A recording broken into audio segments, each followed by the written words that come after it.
કમોસમી વરસાદથી ખેતી પાકોને નુકસાની અંગે મુખ્યમંત્રીને પત્ર પાઠવ્યો. જિલ્લા કોંગ્રેસ પ્રમુખ પ્રતાપભાઈ દુધાતે મુખ્યમંત્રી ભૂપેન્દ્રભાઈ પટેલને પાઠવ્યો પત્ર.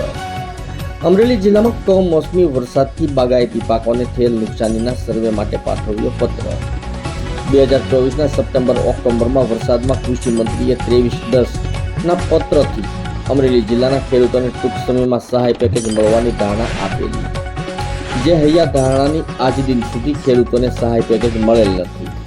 6 મે 2025ના રોજ સમગ્ર ગુજરાતમાં તીવ્ર ગતિથી પવન સાથે કમોસમી વરસાદ પડેલ છે. અમરેલી જિલ્લામાં મોટા પ્રમાણમાં બાગાયતી પાકોમાં વ્યાપક નુકસાની થયેલ છે. ફળ ફુલાવ વૃક્ષો ધરાશાય થયેલ છે. વર્ષ 2024માં થયેલા કમોસમી વરસાદનું સહાય પેકેજ આપવામાં અમરેલી જિલ્લાને બાકાત રાખવામાં આવેલ છે.